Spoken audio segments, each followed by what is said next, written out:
Yep. Mute is man. Mute is man. They can't hear you, right? So if I just click unmute and it up the line through it, they get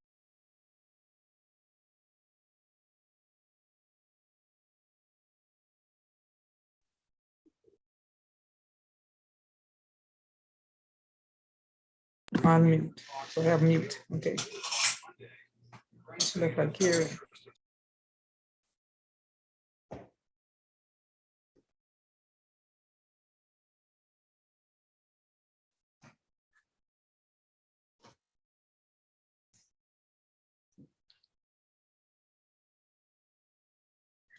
Gardening is therapeutic on so many levels. Just being around nature can improve one's mood, make them feel more at peace. The act of digging, planting, watering can help take your mind off the stresses of daily life. Gardening also helps you to get more in tune with nature, and this can strengthen your spiritual relationship with God. In fact, the Bible says in Genesis chapter 2, verse 15, that the Lord God took the man and put him in the Garden of Eden to work and take care of it. Yes, our Creator put a need and a desire in us to create and work with our hands, including growing our own food. However, even though many years have passed since Adam walked the face of the earth, man still possesses that desire.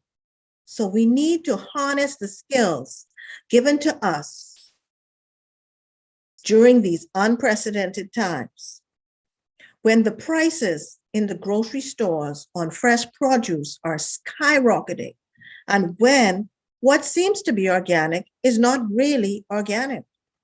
Good afternoon, everyone. It is indeed a pleasure to see all of you here today on this Zoom platform. I know that you all would like to be able to grow your own fruits and vegetables, eat healthier, save money, ensure food security for yourself and your family, and ultimately be more self-sufficient. So on behalf of the Johnson Park Health Ministries Department, I would like to welcome each and every one of you to our Backyard Farming Symposium. I trust that you will leave this symposium filled with a wealth of knowledge to assist you in either starting your own garden or with improving your existing garden.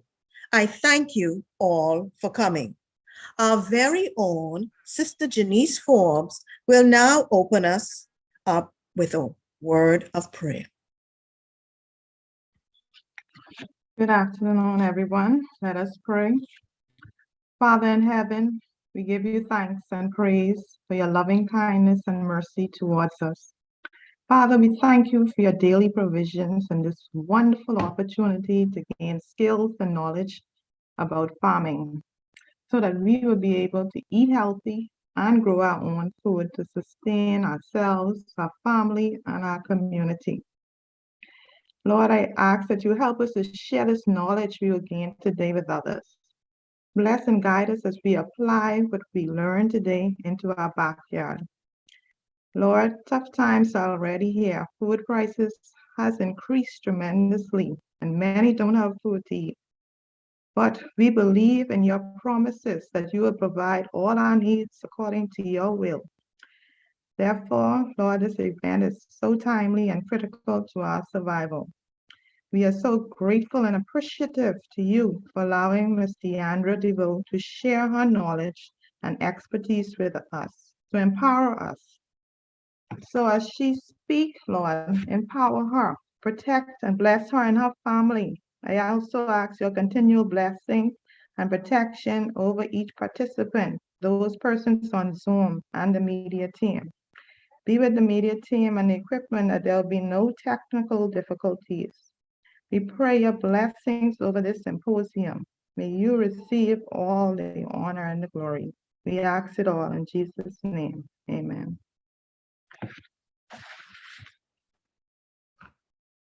Amen. Amen. Do you know that there are many health benefits of gardening. Gardening helps fight disease. It builds strength through exercise. It improves memory, boosts mood, and reduces stress. Gardening heals and empowers. So if you want to reap the benefits, you should pay close attention to what our guest speaker has to say today. Our guest speaker for today commenced her education in agricultural sciences in 2015 by earning a Bachelor of Science degree in plant and soil sciences with honorable mention from Southern University and A&M College in Baton Rouge, Louisiana. After which, she continued on to attain a Master of Science degree in urban forestry at Southern University and A&M College. During this time, she successfully completed her thesis entitled Sustainable Urban Agriculture, the evaluation of net house for bell pepper plants. Some of her other educational accomplishments at Southern University and A&M College in Baton Rouge, Louisiana, include being a graduate research assistant in the Sustainable Farming Grant Project from 2016 to 2018, and assisting as graduate teaching assistant in the Soil and Environmental Sciences Department in 2018. Additionally, from 2019 to this present day, she has been a lecturer of plant and soil sciences at the Bahamas Agriculture and Marine Science Institute, which is otherwise known as BAMSI, here in Nassau, Bahamas. Ladies and gentlemen, let us give a hearty virtual welcome to our guest speaker for the Johnson Park Backyard Farming Symposium, Miss Deandra DeVoe.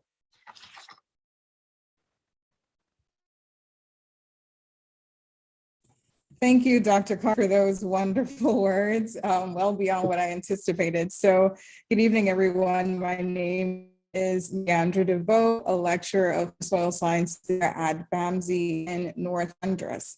All right, so just give me 1 second to share my screen so that I can begin today's presentation. All right, so can I get a thumbs up or just for confirmation that you guys can see the screen that I'm sharing?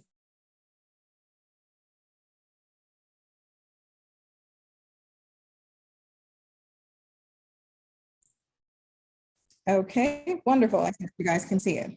All right, so without further ado, today's presentation will be on just a brief introduction on what backyard farming is, obstacles that people typically face as it relates to backyard farming, and ways in which you can power through a lot of. First things first. We hear this quote all the time. You know, I enjoy the idea of having a farm in my backyard, but I simply do not have a green thumb. All right. So one thing that I like to say with people who have this idea that you need a green thumb in order to successfully farm, green thumb isn't a gift that chosen individuals have been blessed with per se, but it's more so a learned skill that requires a lot of studying really to perfect your.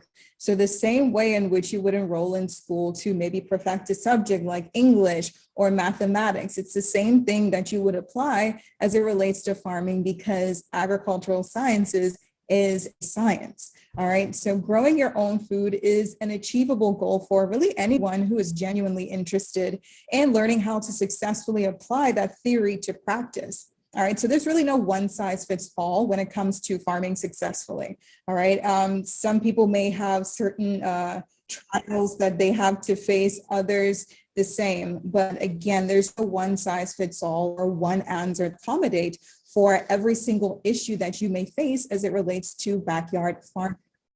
All right, so what is a vegetable garden? All right, so this is commonly what we refer to when we think about what a backyard farm is. Just simply put, a vegetable garden.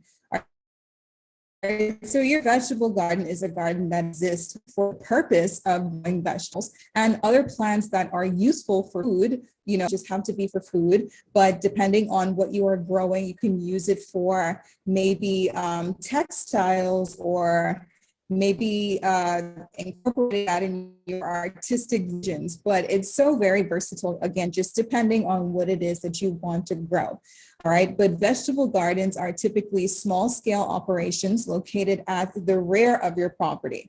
All right, so it's not saying that it's limited to just a backyard, but typically that's where it's most commonly found. All right, you have some places that have gardens in the front of your yards. However, again, the most commonly the most common setup rather, is typically in relation to your backyard. So let's look at the benefits of backyard farming. So first things first, important part, at least my favorite, is just it allows you to enjoy fresh air.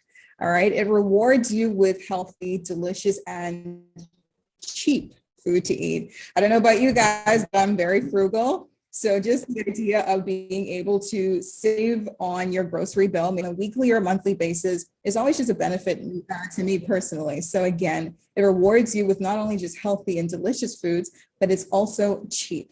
All right. And then lastly, you can also make money from your garden. Depending on the scale and what you're producing, you're able to then sell your produce at the local farmers market. So there is a financial benefit to it as well, if that's the route that you want to take. All right. So here we have commonly used tools in creating a backyard farm. All right, so a lot of these tools listed here, you guys are probably very familiar with. So for example, like your rakes for leveling soil or moving debris, all the way down to spades and all right. So when you think about common tools that are used within a backyard farm, of course, with it being small scale, typically you only use, not only, it's not just limited to this list. However, these are the most common tools, gardening tools that you would need. All right, so again, you have your rakes, your water hose, spades, stakes, wheelbarrow, and shears for pruning.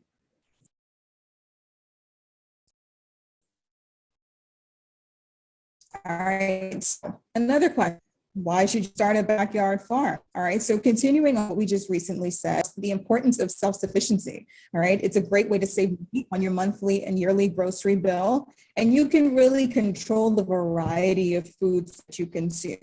All right, so many times we go to the grocery store and we're just limited to what we see on the shelves, but having your own backyard farm affords you the opportunity to be able to grow varieties that are, easy to grow here, but it also gives you more of a choice you want to consume, and you are in full control of what goes into your soil and what you feed your plants. All right, so you're more so on the organic side of agriculture.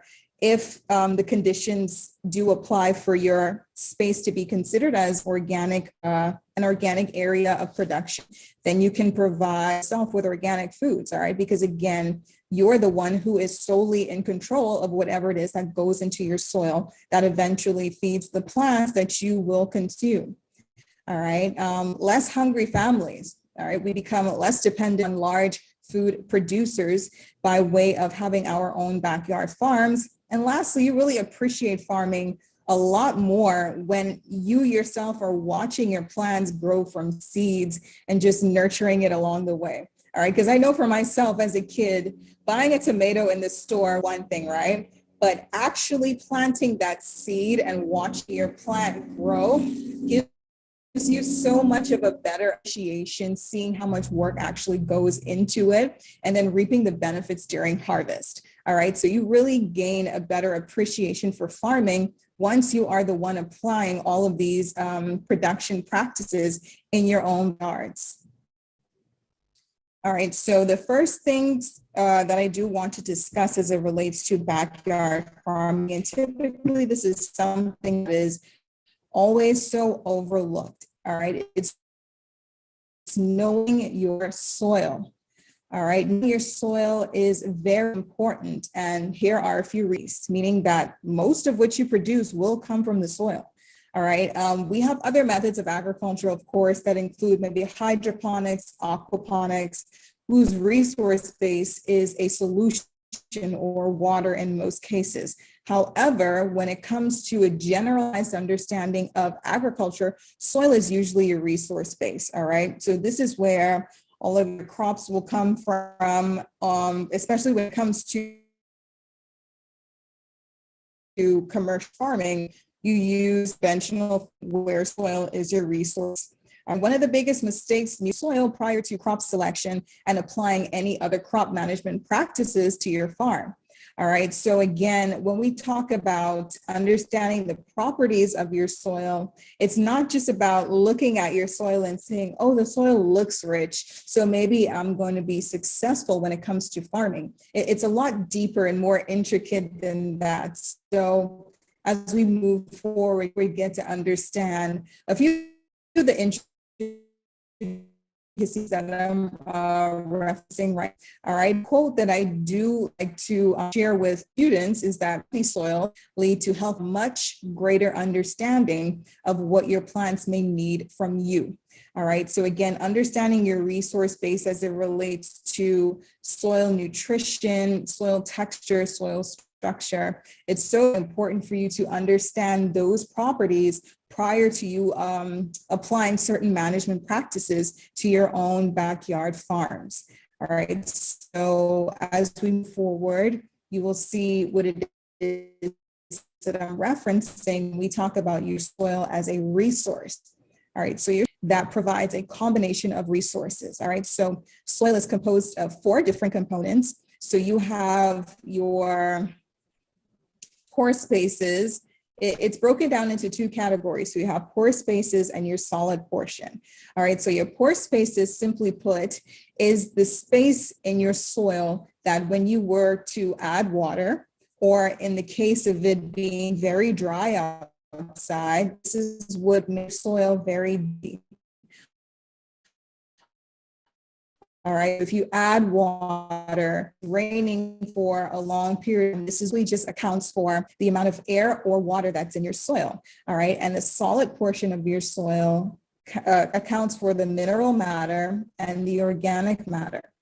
All right, so again, when it comes to understanding soil, it's very intricate on the different divisions in which soil is divided into. All right, and each of those divisions play a very role in how successful you are in crop production.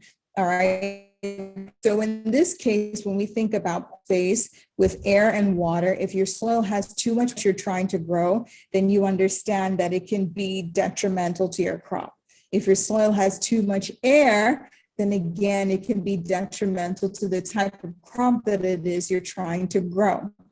All right, so even when we think about mineral matter and organic matter, when the percentages are sort of shifted or not as they should be, then that counts for a source of error when it comes to crop production. So again, this ties back into the idea that, okay, I don't have a green thumb, but it may not just be what you may think your farming techniques are, but it may be that your soil isn't as it should be.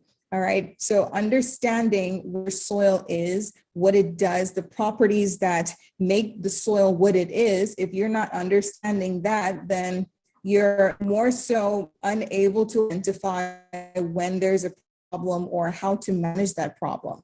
All right. So again, when we think about soil, it's broken down into 4 different categories, like the percentage of air in soil, percentage of water, percentage of mineral matter, and percentage of organic matter. All right. And this pie chart here that I'm showing is a direct representation of soil composition that typically is the most. All right. So you have 45% mineral, which accounts for things like your sand, silt, and clays. Like you hear people say, okay, my soil is sandy, or it's silty, or it's clay. All right, so that is 45% mineral component that we're referencing. And the organic matter, which is only represented by 5%, is the idea of you having your plants But as the leaves are falling, you just let it sit on the surface. It decomposes and then adds more nutrients into the soil. So that 5% of organic matter naturally happens when you do have foliage or just other trees in general in your yard space, all right? And the 25% air and water, you can see that it's not directly linear. And when I say it's not directly linear, it's not a straight line as you would see for mineral and organic matter.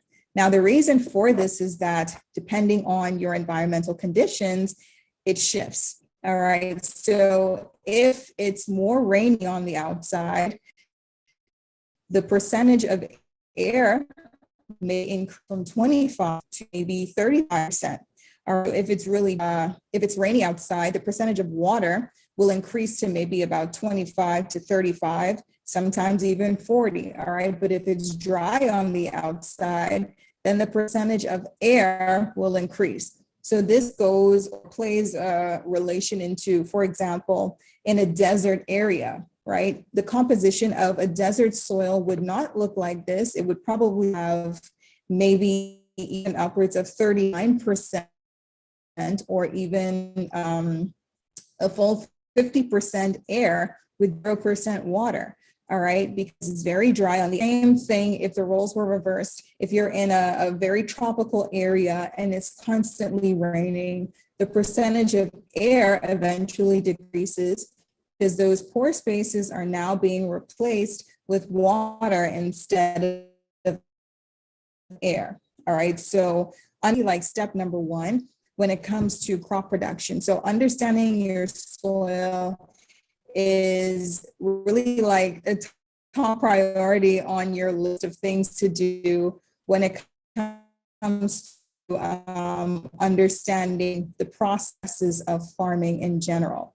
All right. And additionally, abundant life can be found in soil, fungi, and other organisms. But earthworms, for something, I know this is what we see quite often if you guys are very familiar with farming in general. So earthworms are things that we always typically see, and don't get rid of them. They're always a very good sign that your soil is very healthy. All right, so plants depend on soil to provide 4 basic needs. All right, so first things first, you have anchorage. All right, so soil acts to provide firm support as roots grow throughout the soil. All right, so this is why if you were to put a plant in a cup of water, you know, it's not going to stand upright. All right, only the walls of that cup is going to provide support for that plant. Whereas if the roots were within soil, that is what provides the anchorage. All right, so again, when it comes to anchorage, it just acts as a firm support for the roots. Right, then you have water or water retention. Right, so soil provides nearly all the water used by plants. All right, so the reason we say soil provides the water is that the roots absorb the moisture from the soil. Right, if you have a glass of water in your hand on the farm, that plant cannot use that water in your glass unless you apply it to the soil. All right, so again, soil provides nearly all the water that's used by the plants. And oxygen, nearly all organisms need oxygen to breathe.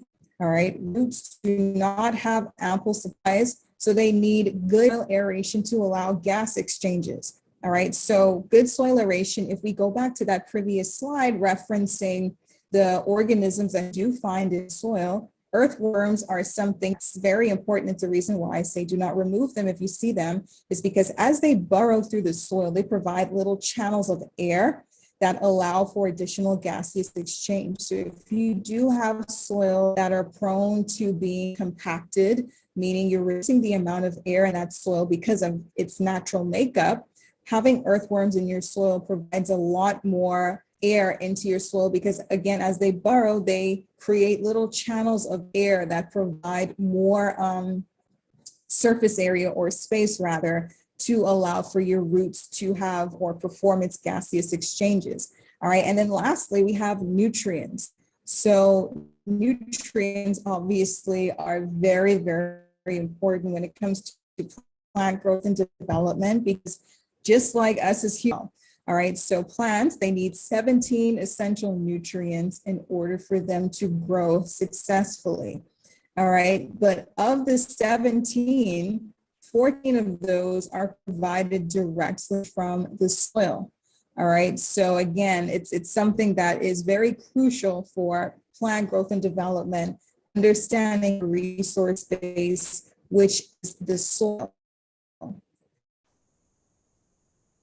All right, so as we are discussing soils, what I want to highlight is prior to you even beginning production. All right, this is something that a lot of small farmers typically skip, this very important step, collecting a soil sample or soil testing. All right, so the same way that if we want to maybe spend our money on something, we would typically look at the label and we're like, okay, well, this label has something that I'm not really familiar with. I don't think I want to consume it, so I'm gonna put it back. All right, so it's the same thing as you getting your soil tested. It provides very similar to like those nutritionals that you see, lets you know, okay, this ingredient is in this soil. This or that is not in the soil. All right, so then you have a better understanding of what you need to add or what you need to refrain from adding. All right, so understanding your soil and soil testing is something that is not done very frequently, even though you should be collecting your soil samples and getting it tested maybe at 3 to 5 years. Small investment for something that's very beneficial. But again, in a lot of cases, that particular step is often ignored, all right? And I'm here to tell you, it should not be ignored, no matter the scale of your production, all right? So in order to fully understand your soil, you should be open to getting your soil tested, all right? So when it comes to soil sampling, it measures the nutrients that are left in your field, either following your harvest, like if you on a commercial scale, but again, especially if you're just start farm, it gives you, it's like a blueprint or, you know, the foundational information to farm using my soil. But again, this is what I have, and this is what I'm going to need from you. All right, so just don't add too much of this. Take it easy on that. But again, I'm just letting you know, okay, this is what I have to offer. You can supplement it if you choose. All right, if you want to grow successful crops. But again, it tells you which nutrients are lacking or are in excess throughout the soils that you are going to use for your backyard farm. And it helps you to determine the most favorable fertilizer plan in order to increase or maintain your yields for the following years. All right, so again, about fertilizer too, I'm not just being specific production. All right, so again, when you think about adding the fertilizer to your soil, what's going to happen after reading the soil test, you're going to say, okay, well, I read a blog that said I need to add this many pounds of nitrogen, phosphorus, or potassium, when really and truly you may not have to. All right, because your soil test is telling you, hey, well, my soil already has this. So maybe I can save money by not adding in a certain amount. All right, so again, this is why having your soil tested is very important so that you may not make the detrimental for your production. Because again, when we think about too much of something never really always ends the best. But again, the same thing as in eating food, we understand that we should eat a certain amount of food, but if we continue eating and eating and eating, eventually we may get sick. So the same thing happens with plants, right? Too much of whatever nutrient that you're adding could potentially burn your plants or kill them, right? So again, this is why collecting a soil sample and getting it tested is very important, because it allows you to create more so like a balanced diet for your crops. All right, so for conventional farming, those of you who are interested in conventional farming or commercial farming rather, you know, you want to collect around 10 to 15 samples throughout the field per acre. You know, if you have like 1 or more acres, you want to collect about 10 to 15 samples per acre. But if you're somebody who has a small backyard space, especially like in spaces samples are sufficient. All right, so in the case of you having raised beds as well, typically in this case, people purchase soils from like external producers, not necessarily you using the soils that are naturally found in your backyard. All right, so when it comes to a case like this, you also want to get a sample, collect a sample and send it for a test so that you can see what's in this particular soil that you're using. And this is, again, raised bed production. If you guys are purchasing soil from an external method of in-ground farming, 4 to 6 samples is pretty necessary for the scale of land in which you're trying to produce. All right, so again, as we move forward, we see again more importances for collecting your soil sample. So again, when it comes to testing, every 3 to 5 years. And locally, if you get your soil tested, it's about $120 per sample. Depending on how you collect your samples, you can also combine them, just get an overall average understanding if it's on a small scale, like your backyard. You wouldn't want to do that for commercial farming. But again, just getting a generalized understanding of the differences in the, different portions of your yard. Again, it will give you a generalized understanding of the type of soil that you will be working with. All right, so crop production or just having your backyard farm in general, you have specific plants that require different fertilities and soil pH requirements.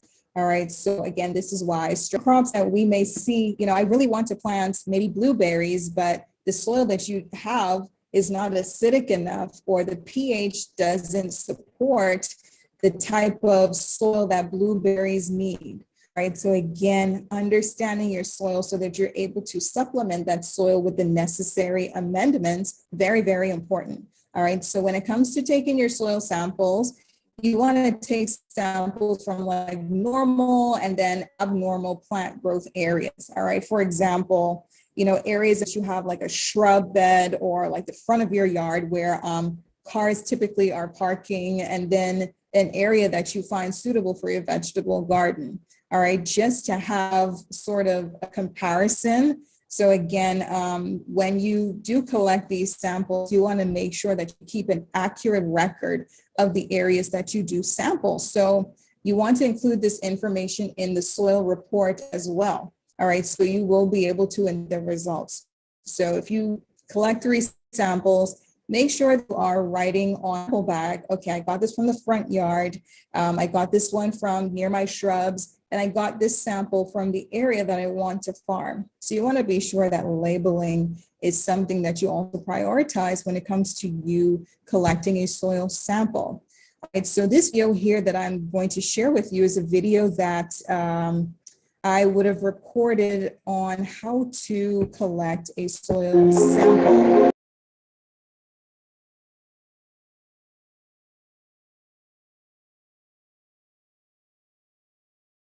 All right, so just give me 1 second. Let me see if it'll play. Looks like it's.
some of the materials that you would need for this experiment. What you see here is a galvanized steel pipe that you can just find probably lying around any junkyard. So it's the same one that you see here on this fence. So this is what I'm using to collect my soil sample, and this is going to be representative of a soil auger.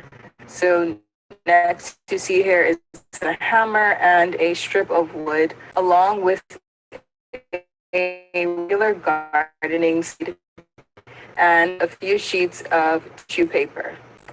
So what you want to do next is try to find an area that you're interested in testing. Now, when you do find that area, what I tend to do is just clear a lot of the organic out of the way as much as possible. So this is why I'm using a spade, just to get rid of the extra debris. So I place my auger where I want to collect my soil sample. So because this is a DIY way of collecting a soil sample, what I'm doing here is using a strip of wood to place on top of my makeshift soil auger. Now, what this is going to do is really to decrease the impact of the hammer against galvanized steel itself, because, you know, I will use this hammer directly against the steel. So I'm just hitting my auger into the soil using a hammer, and the wood as a buffer between the hammer and the galvanized steel pipe. So after you've hit your auger into the soil, there should be no portion of the auger that is still available above ground. So as you see here, the entire auger is below ground. Now, I did forget to mention that this auger is approximately 6 inches in length. All right, so you want to get at least 6 inches of a soil sample. If you can't, 5 inches is fine, but for this particular experiment, I would even accept 4 inches, but standardly soil auger, or if you have a replacement with the galvanized steel, 5 to 8 inches would be best suited. So using your spade, you want to dig away as much soil as possible away from the auger, trying to make sure it is as undisturbed as possible. So all I'm saying is try to not shift the auger that's in the soil. You want the soil in that sample to stay as stagnant as possible. So using the spade, you want to push the soil away from the auger. If you see here, placing this spade directly next to the auger, and I'm sort of pushing it away, creating almost like a crater into the soil around the area in which the sample is. So this is how the sample looks when I've dug away most of the soil, and it's getting closer to the bottom of this soil auger. All right, so what is going to happen next is that you see that the auger is starting to get a bit shaky. So this is where you have to start being as careful as possible when it comes to extracting this auger from the soil. So now your soil auger is in position for removal. So what you want to do is grab those paper towels and fasten the bottle. When you have it fastened, what you would like to do is take a rubber band or maybe some rope and just fasten it to make it as secure as possible to the bottom of the auger. So you put a paper towel to the fasten it with a rubber band, and you do the same to the top. So you cover the top with paper towel, or you can even use cheesecloth and fasten it using a rubber band so that you can have a steady sample, taking it to the lab or wherever it is that you are trying to test your sample. That you collected sample and you secured it and transported it to the area in which you're trying to test it, it's going to be very easy to remove from as hard as you can on one end, and in the other end, the soil is going to be released. Just make sure that you have a container to catch the soil when you are pushing it out of the auger. But again, this is just an easy way to collect your soil samples, just using tools around your house like a piece of galvanized steel pipe, a spade, a hammer, a strip of wood, and a few pieces of tissue paper.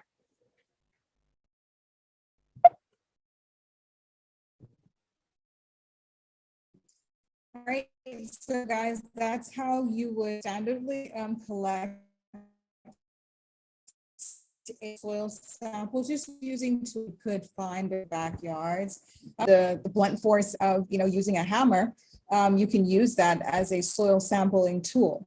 All right, so I try to get as crafty as possible to avoid additional expenses. So again, that's a method of collecting a soil sample Again, just using everyday equipment that you may find lying around, maybe an old construction site, or again, like maybe in your tool shed or in your backyard, probably just lying around. And you may wonder, okay, so how will I use this piece of metal, for my own personal benefit? All right. So again, that's just a quick little method of how you would collect your soil samples.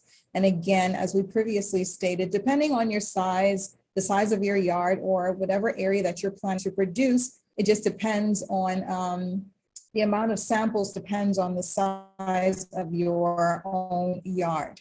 All right. So where do you begin? All right, so we would have discussed a lot of soil sling theory. Probably asking now, so I may seem a bit confused. So where do I begin? All right, and I'm about to show you. So in order to establish a successful garden, you need to follow, you need to keep in mind the following list. All right, first things first, having a full garden plan. All right, we'll get into depth of what a garden plan is, but this is something, again, like soil testing, is something that's so commonly overlooked. All right, so having a full garden plan, having your gardening tools readily available, having the space to do so, and the knowledge on the techniques in which you will use. All right, so what is a garden plan? All right, so it may seem very broad and even confusing maybe, but when it comes to what a garden plan is, it has so many specifics that you must heed to in order to keep yourself on track. All right, so with a garden plan, you must figure out what it is that you need. All right, what is it that I'm trying to accomplish with this backyard farm? And in order to figure that out, an easy way to do so is, just prepare a grocery list of your own and see which vegetables that you commonly use and how much of it that you consume. All right, so maybe having lettuce on your garden plan is something that you want to consider. All right, if you guys love tomatoes, maybe tomato production is something that you also want to consider. All right, so again, it just depends on what it is that you like as an individual to determine what it is that I should grow. All right, so after you would have determined that, knowing how much of it that you eat also makes it easier to figure out how much of that crop to plant. All right, so if you know you consume a lot of tomatoes and you have a backyard farm, you want just 3 tomato plants. You want to make sure that you have enough to implement your desire, that particular crop plan. You must consider the following. All right, so location versus type of vegetable. All right, so when we say location versus type of vegetable, depending on the region in which you're living in this world, some vegetables very well in the tropics and some do not. All right, so understanding where you live and the environmental factors should be considered prior to you even selecting the crop that you want to grow. All right, that's a common mistake that a lot of first-time farmers typically make. You go online and you see tons of seeds and you're like, okay, well, this looks interesting. Add to cart, add to cart, add to cart. But when they get here, you're not fully aware that, okay, 2 of the 3 seed packets that I bought, 2 of these varieties cannot grow in heat. All right. And I don't know about you guys, but I know I live in a very hot Bahamas. All right. So choosing seeds that are very particular to your environment is very important. So this is why when creating a garden plan, you need to remember your location along with the type of vegetable that you want to consume. All right, make sure that they coexist together in harmony. All right, so planting and harvest time, knowing when to plant that particular crop. Maybe it's a cool season crop that enjoys cool weather. Maybe it's a warm season crop that enjoys warm weather. All right, so understanding the planting and harvest time is also important and things to add within your garden plan. Then you have, again, your personal choice of vegetables, things just mentioned relate to, having your grocery list, all right, things that you're using it for. Is it for personal consumption or is it for sale? Like maybe you want to sell it specifically at a farmer's market, But again, when it comes to choosing certain crops or having this information readily available, this is why you have your garden plan. So this is the theoretical aspect of farming. All right, farming isn't 100% practical. You have a good balance of theory as well. So again, when it comes to creating your plan, you have to consider the following. All right, so as we move forward, this was a personal activity that I designed for you guys. So the thing here that you're seeing is the season chart that I mentioned. So when it comes to having a seasonal chart, like I mentioned, some crops prefer cooler seasons and some crops prefer warmer seasons. So when you have a chart that is designed specifically for those seasons, you can create a spreadsheet, and Excel is really easy to use, or you can publish it on Microsoft Word. You can even write it in your own notebook, but again, whatever is more convenient for you. All right, so when we look at this chart here, it says cool season months and warm season months. So you have November, December, January for cool seasons. And for warm seasons, you have like April, May, June. So what you see here isn't just limited to these 3 months, but it's just an example so that you can get an idea of how to use this particular table.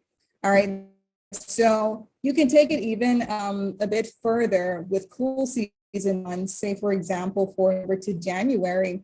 Within those particular months, same thing with the warm season months. So again, this personal activity is something that you guys can easily accomplish prior to you starting your production. So again, same with building a house. Creating the framework along with those blueprints is very important for you to execute the overall plan. So the same thing applies with agriculture, all right? So you make sure that you have a plan prior to you putting practical work. Theory should always come before the practical. All right, so this particular chart will assist you with knowing when to plant your vegetables. Some crops prefer the cooler season.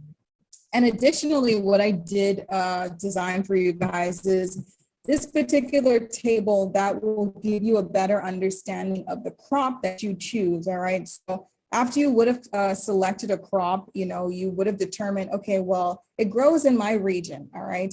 We live in a subtropical climate. This particular crop thrives in subtropical climates. So I've watered it down to that, all right?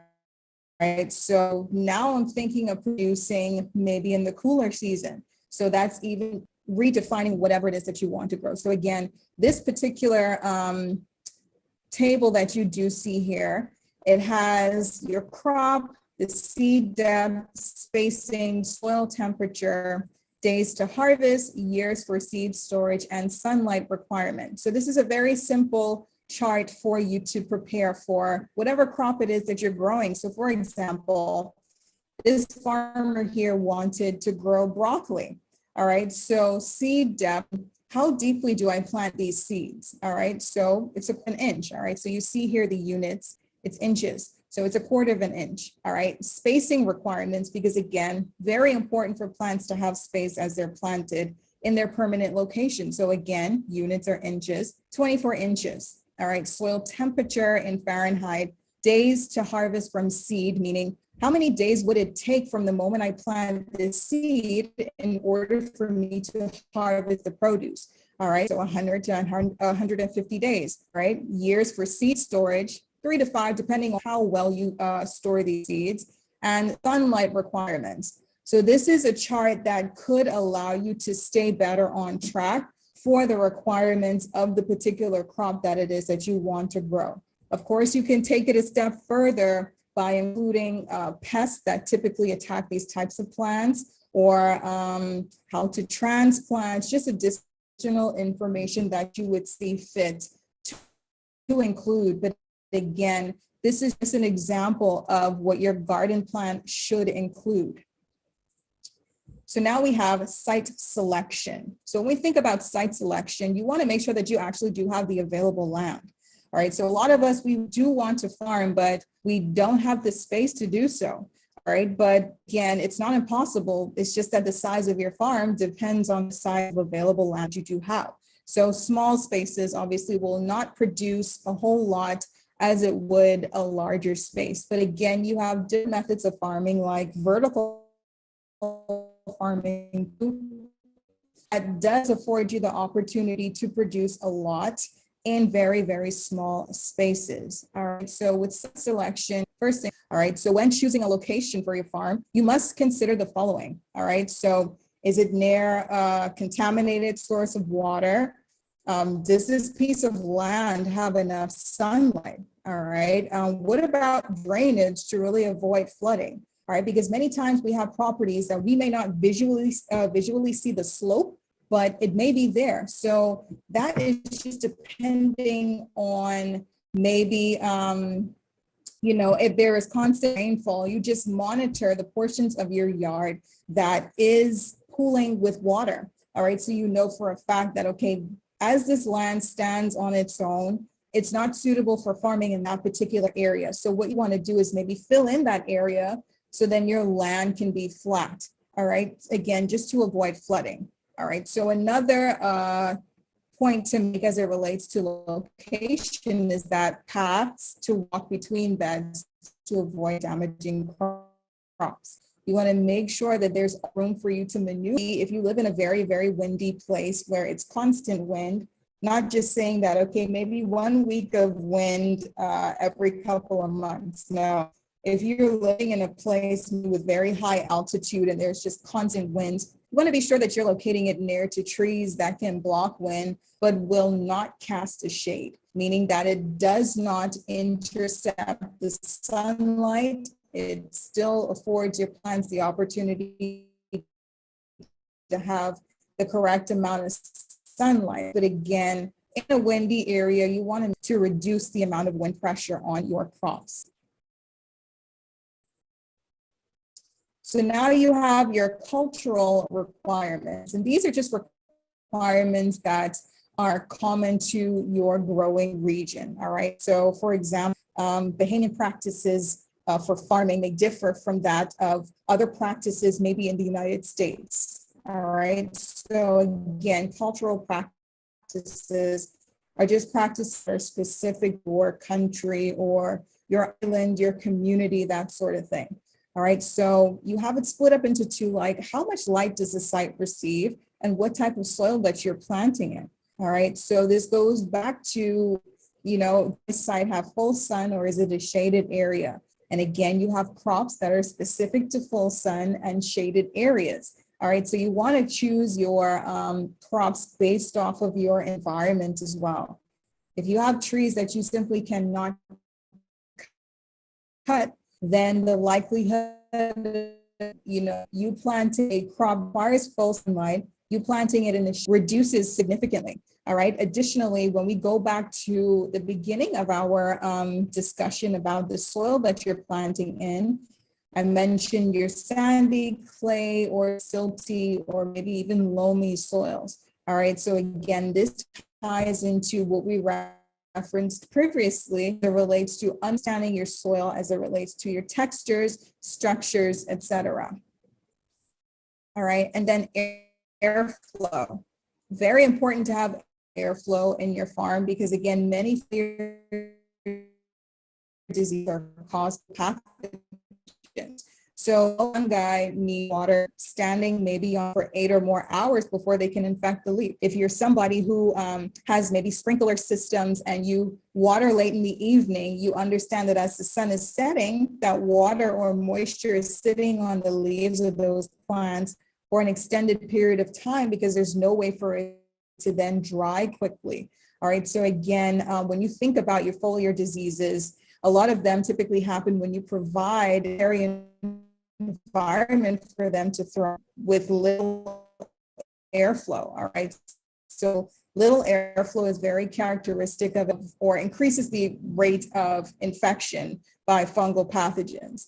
All right. So good airflow will dry the leaves out before the fungi can infect the plant. And another way to obstruct airflow is to plant too close together. So if you're planting a crops very close together and pretty much ignoring the spacing requirements for those crops, then the likelihood of you increasing or improving the environment for those fungal pathogens typically increases. So it's very important for you to take heed of those requirements that you would find on maybe like a seed packet. All right. And then you have ease of access. You want to select a garden site that is close enough to you that you will see and want to tend to it. Now, I know for myself, if you have a really big backyard and you put the farm way to the back of your yard, sometimes, I really do not want to walk all the way back for one day. So let me just, go inside and chill out. It's too hot. This is a big problem because in a lot of cases, when you have some sort of infections, it typically only needs about a day or two to rear its head. And then it rapidly produces to the point where if you skip 2 days and you come back, you're like, well, where did this come from? All right. It's something that you would have missed 2 days ago when you were too tired to go out and check your plants. All right.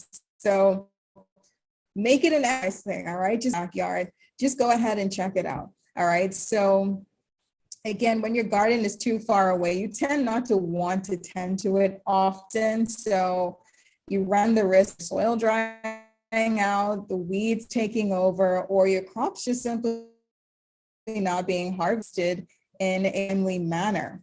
All right. So a fun activity that I typically love to do too is draw a map of your yard when it comes to you designing your farm. All right. So on this map, you can indicate like any obstacles and record any areas see the best sunlight. So if you have your backyard, say for example, this is your backyard, right? Area that's flooding. All right. Maybe this is an area that's shaded. All right. This is an area that has a hill, but this entire area here is perfect for crop production. All right. So again, mapping out your yard is very important so that you're able to see a visual and then you can plan accordingly. Of course, it's not going to be to scale, but again, just having a visual understanding of what it is that you want to do to your yard prior to you just going out there and digging stuff up, it is to assist you with making better managed decisions. All right. So you can even go on Google Maps too. That's something that I typically feature. You can zoom in as closely as you could and then take a snapshot of it. And maybe that even provides a better visual as opposed to you just drawing maybe a square like I did here. But using Google Maps is a good resource for you to draw a map of your yard and map out certain key points that you need to take into consideration prior to you establishing your farm. All right, so stay away from the house when it comes to putting your raised bed. I know I said not to put it too far away, but again, you don't want farming because we understand that depending on where the sun rises and the sun sets, as it's rising, it casts a shadow for hours on end throughout the day. You don't want your crops sitting in that shadow.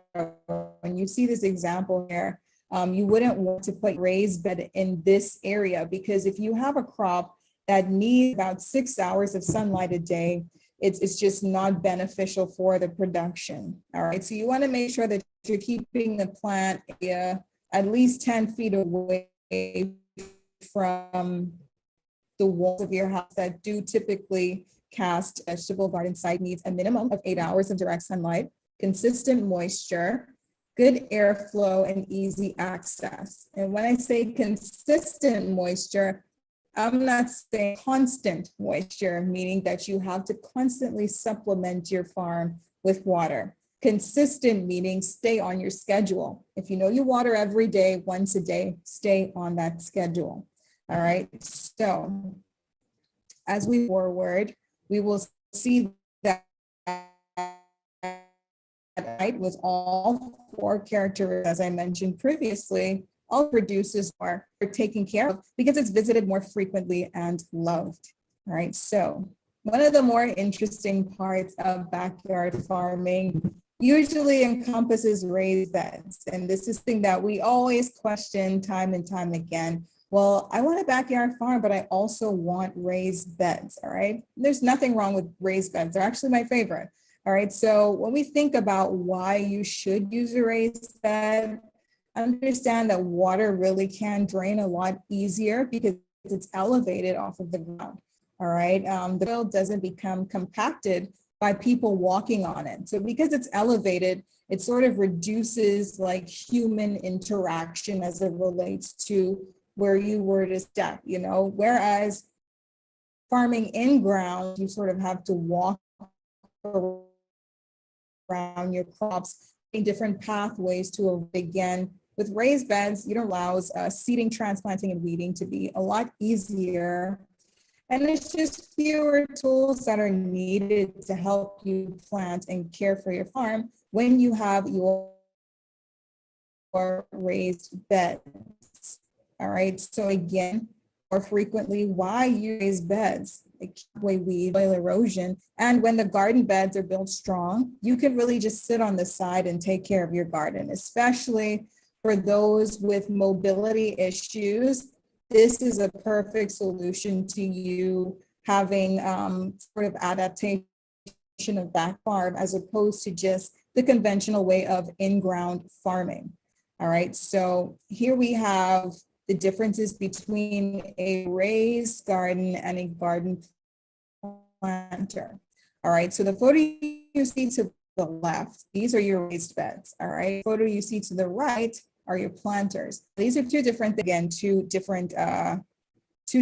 mediums or ways in which you can farm. So when it comes to the differences between the two, a raised garden bed, well, when you think about the planter, actually, they're usually elevated containers, typically like raised beds. However, the planters, they do have a bottom that prevent the soil from falling out. All right, and it also has like a permeable cloth to assist with drainage, whereas raised beds do not have bottoms. All right, so it's just you raising the sides of, constructing or erecting walls to maintain a certain amount of soil. All right, there's no particular bedding that is underneath like the planter. All right, so depending on where you even put your raised beds, root penetration is actually deeper, as it may even go beyond the raised bed and actually into the ground that you're planting on top of. All right, so just a brief difference between raised beds, as you see here, and planters. All right, so when it comes, right, so anywhere between 12 and 48 inches tall, but the most common height is about 12 inches.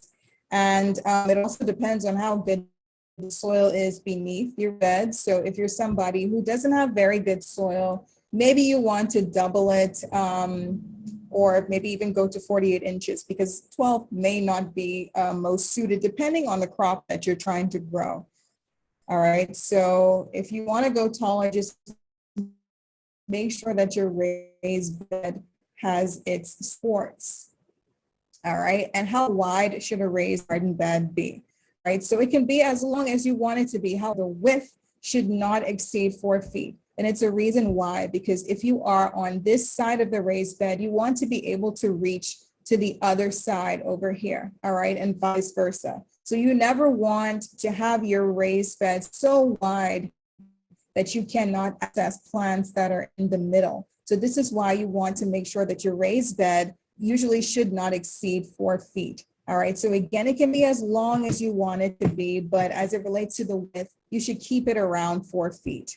All right, so again, an advantage of having your raised bed again is to just solely reduce compaction, just to avoid any human error as it relates to maybe compacting your soil as you could with your conventional methods of farming. So here you have an example, like I mentioned previously, like those with issues with mobility, you can just sit on the edge of your raised bed and tend to your crops. All right, so you can see that it says here anything, but it should not exceed 4 feet on both ends, just with one arm, because it's a suitable size.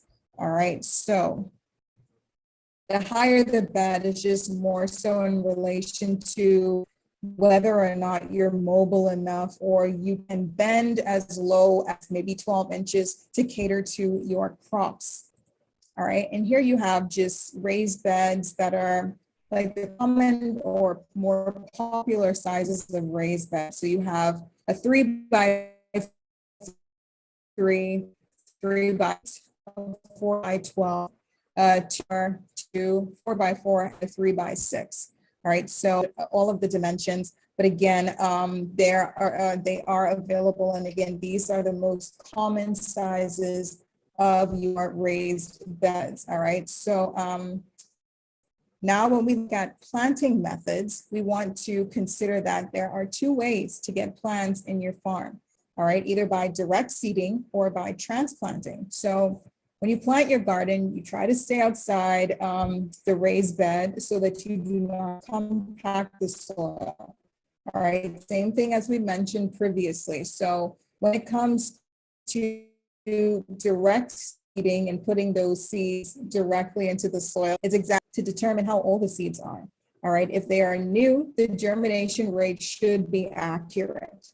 So for new seeds that are below 90%, it is best to plant 2 seeds per hole to ensure that they germinate. So if you're in the farm, you poke a hole in the soil, don't just put 1 seed. What this is saying is to ensure that there is germination for each hole that you add to that soil. You want to be sure that you're putting at least 2 seeds. All right. It may seem like you're wasting, but it's just you do have successful germination for every single unit that you're planting in. All right, so older seeds will generally continue to sprout if they are kept dry and well, meaning even if your seeds are not fresh, as long as they're stored correctly, then it extends the viability of those seeds. So here is a seed packet that I was printing. For example, if you look here, it says germ and it says 98%. All right, what this number is saying, this 98%, it's telling you that 98% of these seeds will germinate. All right, so the lower the germination rate, the lower will be the amount of seeds that will germinate. So this is another reason why a lot of people may feel uneasy about farming. Maybe you've got a variety that has maybe a 50% germination rate. So it's not you, it's the seeds themselves, but the likelihood of them to germinate is 50%. So you want to make sure that you're going for something 80 and above, because it just stands for less heartache, in which the germination was tested as well. All right, so moving further with the seed packets, it shows you how to start your seeds, the seed ID, the transplanting date, sunlight requirements, planting instructions, same information that I would have added into that particular chart that I developed as it relates to the type of seed, the planting depth, etc. So the seed packet has all of this information to where you can just copy and paste it onto a database of home. All right, and then you also have additional information like your days to germination, like number 5, planting depth, number 6, etc. So your seed packets really act as a guide for you as well. So this information, you can just copy it and paste it into your garden plan, as we would have mentioned previously. All right, so transplanting, all right, which is another planting method. To transplant, what you want to do is dig a hole in the soil slightly larger than the container that you're seedling. So you're using seedling trays. You want to be sure that with seedling trays, you know that the spaces are very, very small, but you want to make sure that the hole that you're transplanting it into is about triple the size of that. All right, so you want to carefully pry the plant out of the soil. And generally, what you want to do if you are transplanting using maybe a pot or something, what you want to do is take the pot, put your hand to the top and turn it upside down.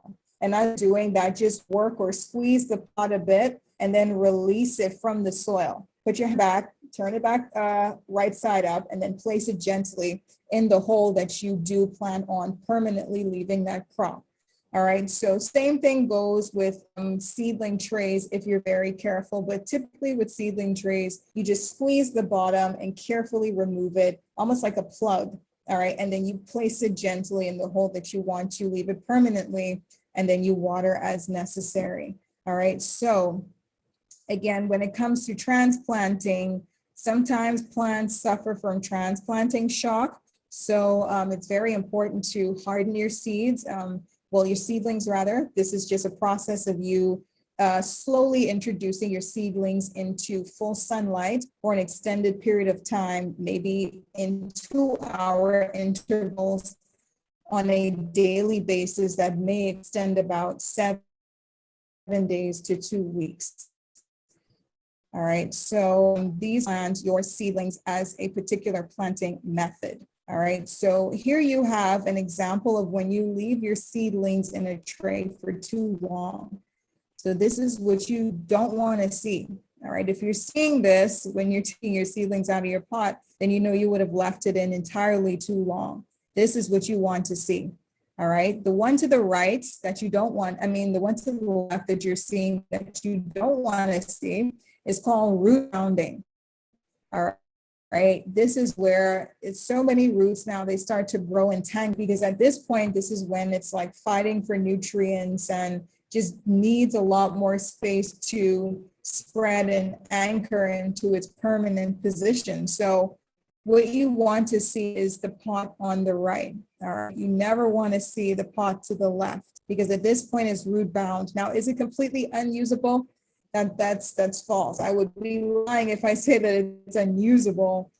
But again, it takes a lot of maneuvering around roots to avoid permanent locations. So again, the one on the left is not what you want to see, but the one on the right is what you want to see when removing your seedlings from their trays. All right, labeling, something very important to do when it comes to selecting your crop.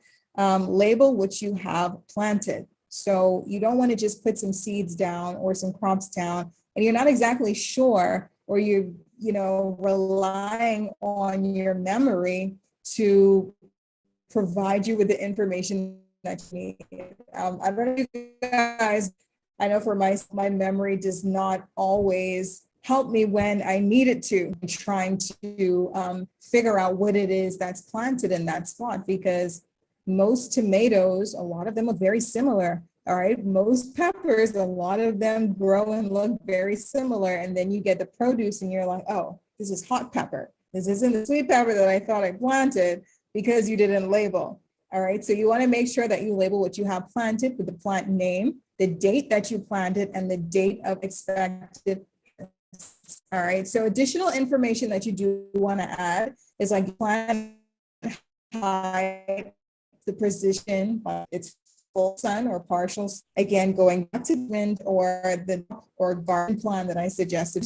All right, so uses is just something that you can add as a fun little additive, but it isn't always necessary. But again, on height, position, spacing, the name, of course, date planted, and the date of expected harvest. All right, so you can see here, this is a typical label for crops. All right, so you have the common name, then you have the scientific name. So if you're not using it for research purposes, you don't really need the scientific name. But again, spring onion, right? Then you state, if you want to state the family, but again, really important. All right, so you think about the maturity, which is again, date of expected harvest, or when your crops are planned or scheduled rather to produce. All right, so again, labeling is very, very important when it comes to crop production. So if you have 4 garden beds and each of those beds have a different crop, make sure you put a sign stating the differences. All right, and it's also a nice little artsy touch too. You can get creative as possible, using maybe leftover wood from your yard or your workshop. Get creative with, but again, just make it your own, but make sure the information is always readily available for your own benefit. All right. And now we go over to watering. When seedlings are first planted in the garden, of course, they will need water. All right. And a common misconception is that you water the leaves. You don't water the leaves. All right. You need to water the rooting system, because this is the area in which your plants will absorb nutrients. It's the rooting system, not leaves. Your crops need water is by just placing maybe the first inch of your digit into the soil, or maybe the first 2 inches of your digit, and place it into the soil. And when you remove it, if there's no soil adhering to your finger, your soil is dry. All right, but if you remove the soil and you see that soil is crumbly and it's a bit moist on your finger, then it does have sufficient water. Now, I'm not saying that you need to sprinkle water every day. Stay consistent, as we said previously. Stay very consistent. But again, that's just a quick way to determine how dry your soil is and how much, not how much really, but when you need to add water. All right, so if you don't have a hose, you see to the right here, there's a very common watering can that you can use. There's many alternatives to watering your crops, but again, just make sure that you're adding sufficient water, not too much, not too little. All right, so your plants begin to look yellow. Sometimes they're getting too much water. All right, if they look wilted, maybe they're getting enough. All right, but again, just a rule of thumb, if you want to place the first 2 inches of one of your digits into the soil, that's a quick way for you to determine when your crops need soil. Crops need water. Now we have thinning. So as I mentioned previously, adding 2 seeds in your planting hole. All right, so the reason you wanted to do that is to increase the possibility of germination. But every single seedling cell produced 2 thinning. So you just allow them to grow and develop their true leaves as they normally do. All right, but when you see one plant maybe thriving and the other still lagging behind, this is what we consider thinning. You want to cut their smaller plant and just allow the large plant to flourish. All right, so in order to thin, you just determine which plant in that seedling tray, or if you're planting in pots, whichever plant looks the most healthy, you keep it, and then you get rid of the one that looks like it's sort of struggling. So what you do is just clip it at the base of the plant, right above the surface of the soil. All right, just get rid of it and then allow the larger plant to grow and develop as necessary. All right, and then we have mulching. So in order to help conserve moisture, it's very important to mulch your farm or your raised beds. So straw is something that's pretty much preferred, as you do see here in this image to the right. But you can also use wood chips like mulch that you purchase from any gardening store. You can use shredded leaves, so like they're very good mulch. All right, you want to use dry grass cuttings as well. All of these things can be used as mulch. And in some cases, you can use like gardening fabric as well. You know, those are specialized for suppressing weeds. So your gardening fabric or plastic mulch that commercial farmers use as well. So when you're using straw, you want to make sure you're spreading at least 1 to 3 inches over the surface of the bed after plants have established themselves. All right, so mulch, it has many purposes, but the best part is that if it's in a mulch, you're able to turn that into the soil so that it can add more nutrients to it, and maybe assist the soil with draining, or like if you're drainage benefits of having your organic mulch. All right, but with plastic mulch, like your synthetic mulches, you can reuse them. All right, so they're equally as good, but they're even better when it comes to weed suppression. So you don't have to weed that often when you're using like the plastic mulch. All right, but again, they all have their personal benefits. All right, so in summary, based off of everything that we would have discussed, first thing that I really do to reiterate are and manage a farm if you're just willing to learn the specifics of crop production. All right, so growing your own food is an achievable goal for anyone who's just genuinely interested in learning how to successfully apply theory to your practice.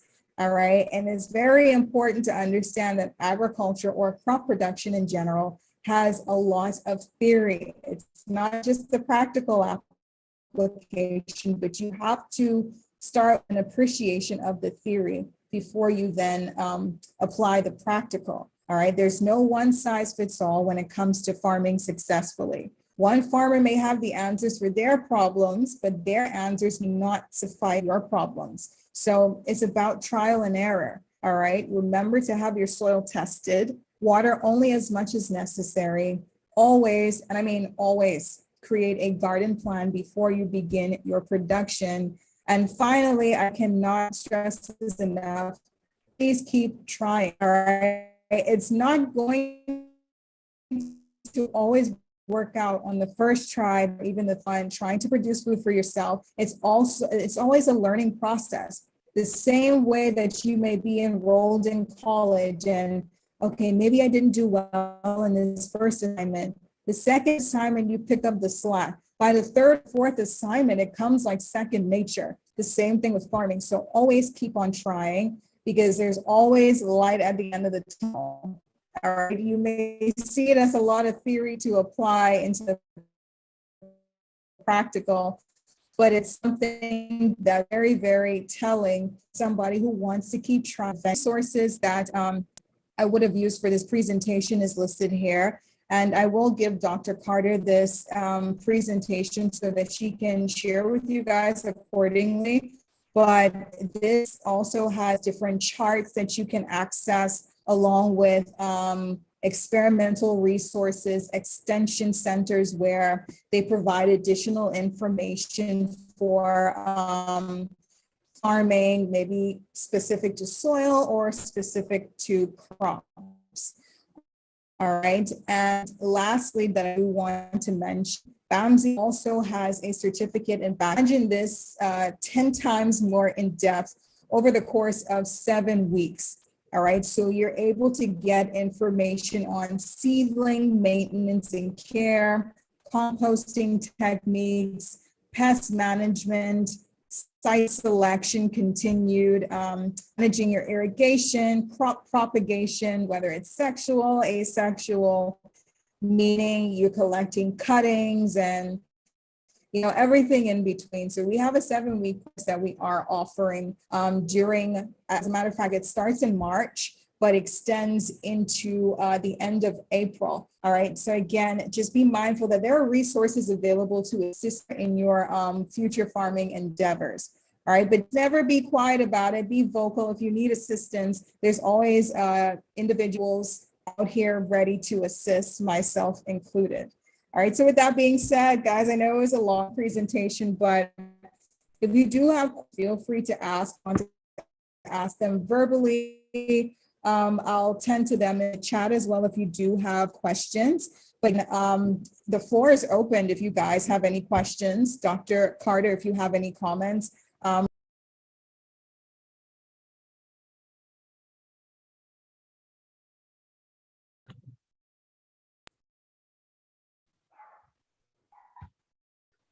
Okay, I see Janice Forbes.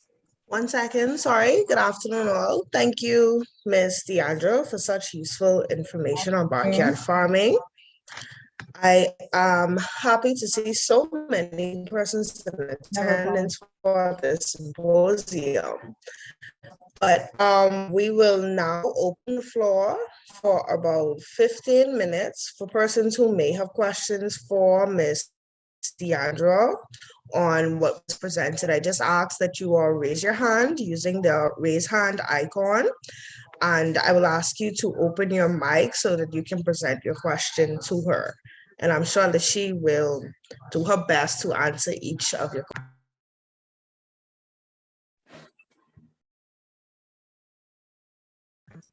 So the first hand that I see up is Miss Janice Forbes. So Miss Janice, you can go ahead and open your mic.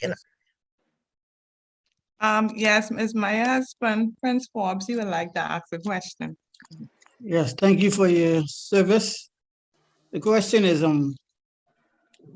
where can you go to get soil tested? Because for some time now, I've been reaching out to persons to agriculture here, and nobody seems to know anything. I even spoke with persons to water and sewage, and the only thing that they do is test water. So my thing is, I want to find out where can you get the soil tested for the nutrients.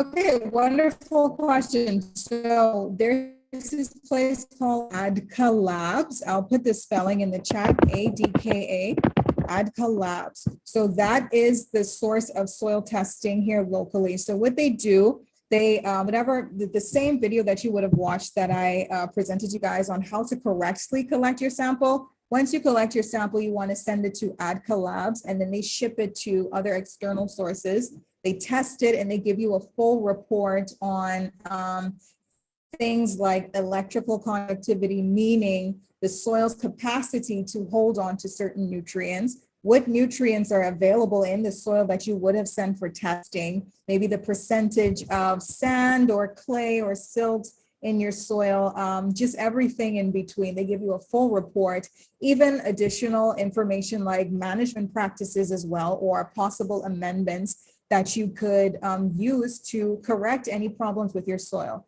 So ADKA Labs, I would have put it in the chat, ADKA, ADKA Labs. That is your resource in order to get your soil tested. Now, that is the only one that I know of locally that is most commonly used. In a lot of cases, like I mentioned, it may not be the most sought after because of the price. But again, when you think about that initial investment, and you only need it every 3 to 5 years, it's definitely something that you consideration. So again, ADKA Labs, that is a lab that you can, go to in order to collect a soil sample. So I even have the number here, 325-3808. All right, so I will put it in the chat. Just give me 1 second. All right. All right. So if you can see it in the chat, I put the name along with the number in the chat.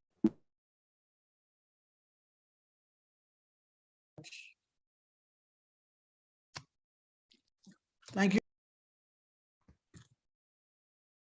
Never a problem. Can we have the next person? That would be William. You can open your mic and ask your question. Okay, hi, good afternoon. Okay, on the same question, only thing mine is, back in the day, Mama them didn't have all of this, and they did an excellent job. What has changed?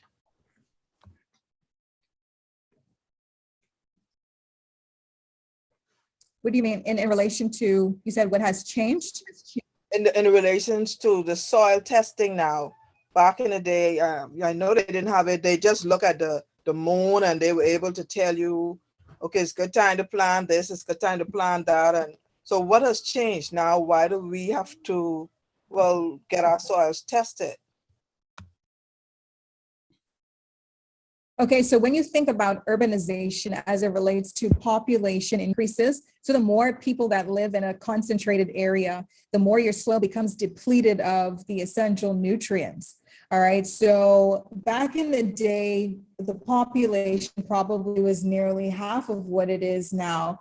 So when you have areas that are constantly under construction, you're constantly removing trees and, removing that natural component of the environment, it reduces the natural amount of nutrients present in the soil. So, and this is why you want to make sure that you're fully aware of whatever is in your soil prior to you producing, because back in the day, the nutrition of the soil was as it was naturally, whereas today, again, removing all of that organic component of what's necessary to create an overall soil profile, all of that has been removed. So urbanization has done a number on our natural resources. So this is why it's important to make sure that you're just so that you are consistent with whatever it is in your soil, because if over the course of many years, 10 years ago, it's different from what they are now, because certain crops, they build up a resistance, or well, pests rather, they build a resistance and they start damaging crops that may be flourishing back in the day. All right. And pests, I'm not just talking about maybe like aphids or cutworms, that sort of thing, but just soil-borne pathogens.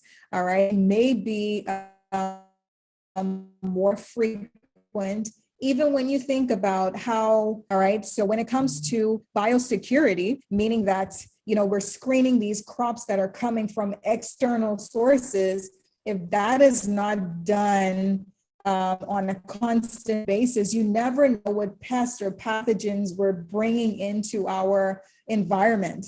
All right, so you're wondering, okay, back then we didn't have these issues like with maybe early blight or late blight or just some fungal diseases.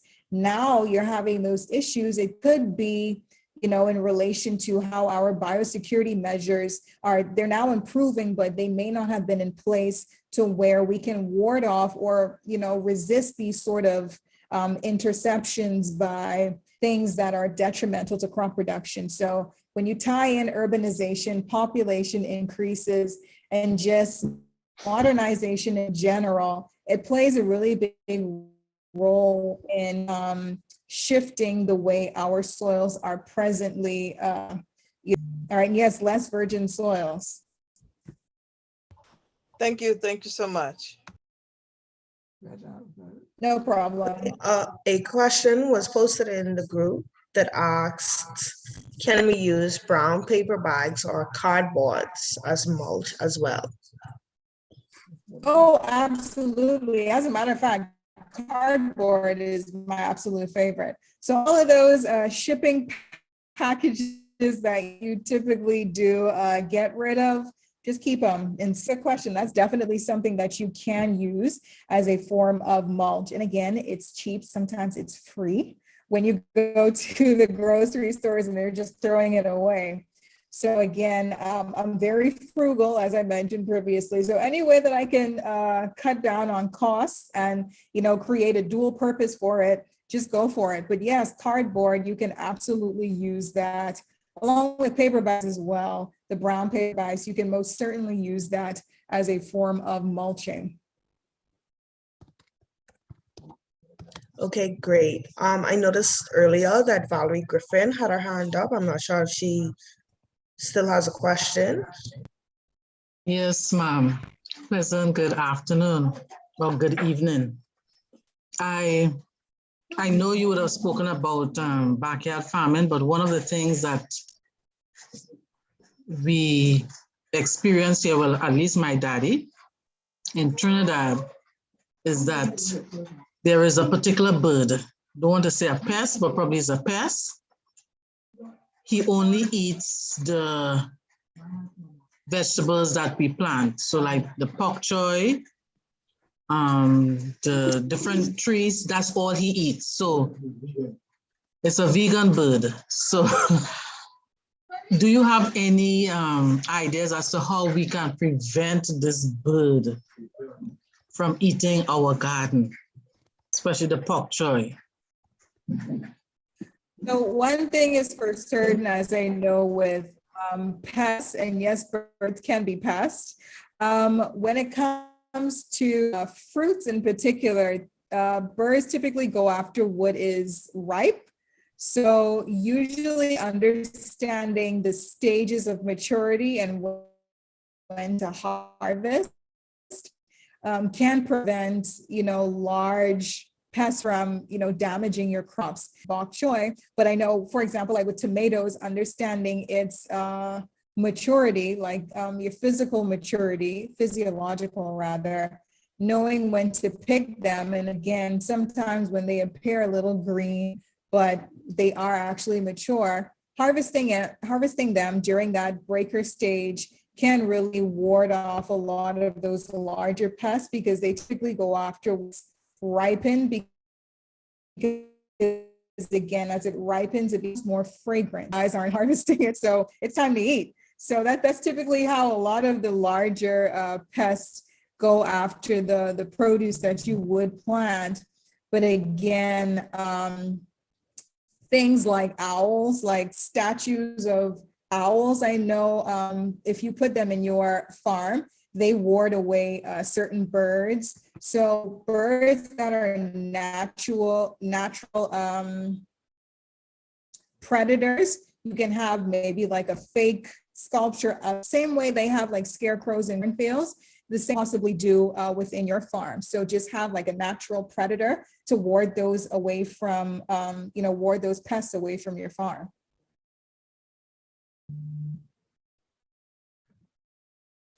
Okay, and last question I see was posted in the chat by Lynn Lowe. It says, are any courses on organic farming offered in Nassau?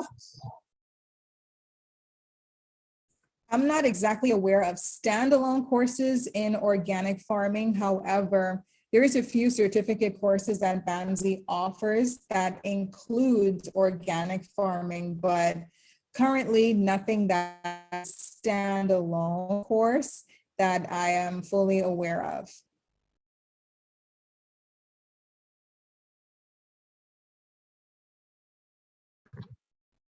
Okay, great. Is there anyone else that may have any questions that they would like to ask Ms. DeAndre?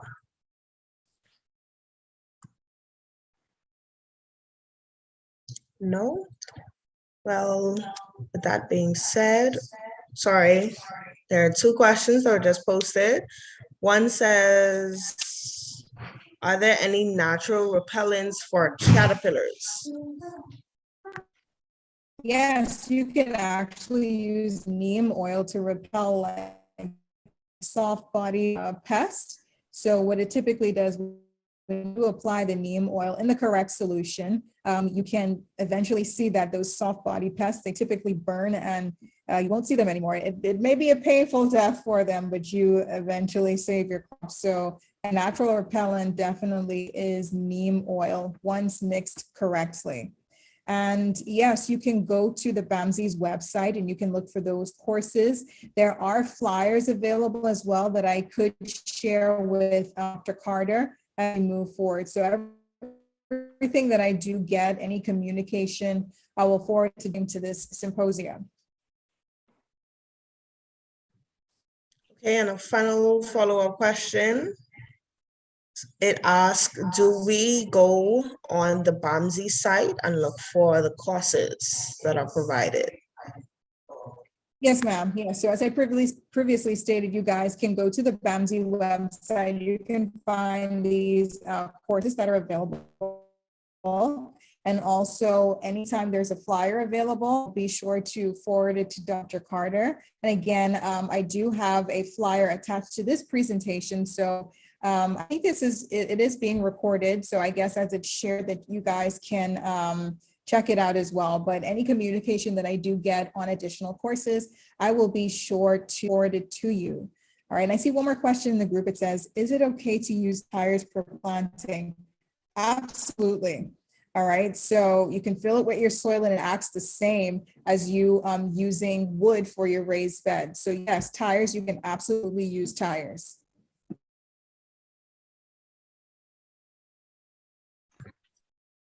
Okay, Dr. Carter, I see that you have your hand up. Yes. What about the availability?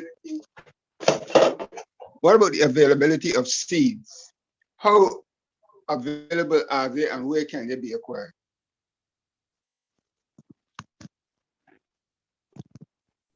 So as it relates to the availability of seeds, for the most part, farmers, they typically order their seeds from a place called Johnny Seeds or Seedway.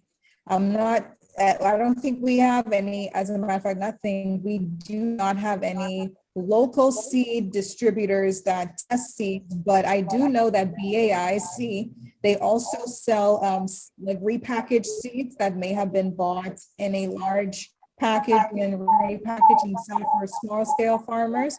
So BAIC and probably, I know the produce exchange on the dock, by the old bridge, I know they usually have seeds as well, but if you want seeds that have been tested and tried and germination percentages are very high, typically we use Johnny seeds, and I'll put that in the chat. Johnny seeds or Seedway. Those are online seed dispensaries, and you guys, pardon? Are they GMO? They actually have a wide variety of seeds, meaning that they don't have to be genetically modified. They don't have to be hybrid. They also have organic and heirloom.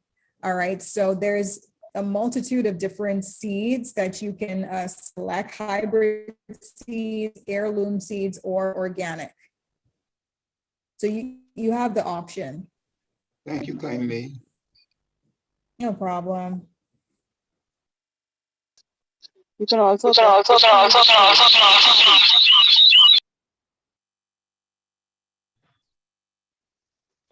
Okay, so I want to thank everyone for participating, as well as thank you, Ms. DeAndre, for responding so adequately to the questions that were presented.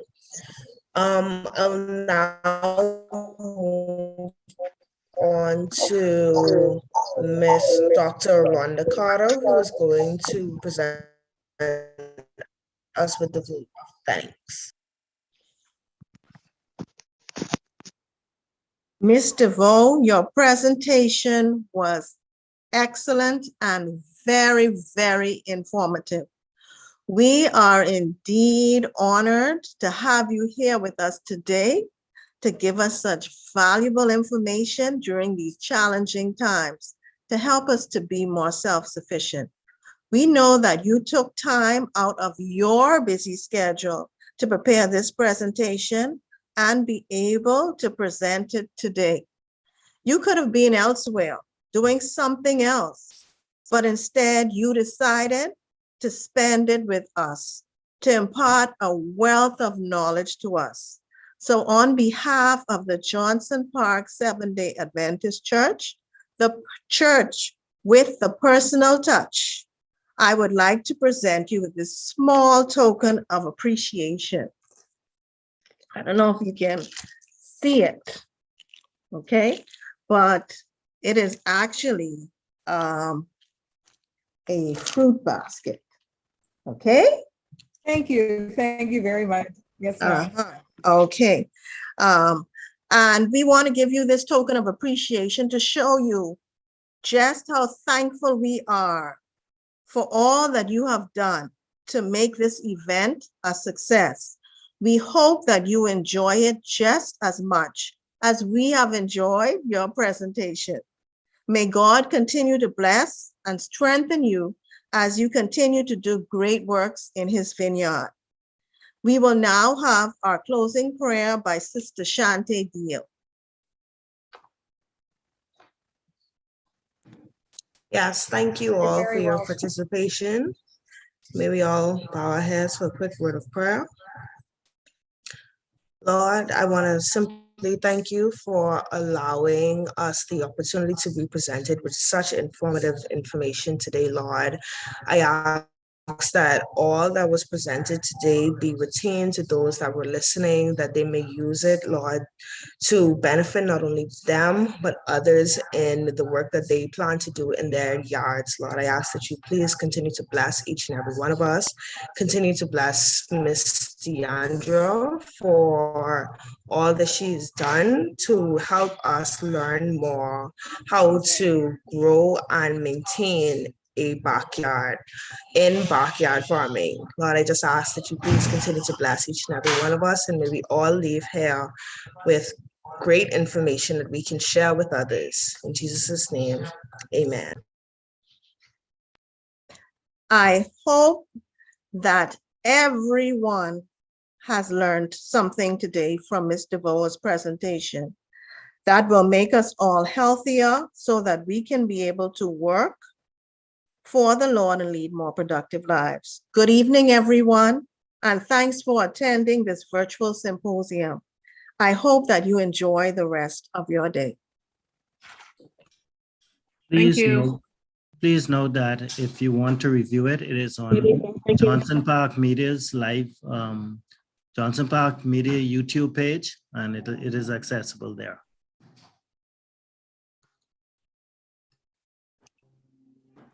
Thank you. All right, thank you, everyone. Have a good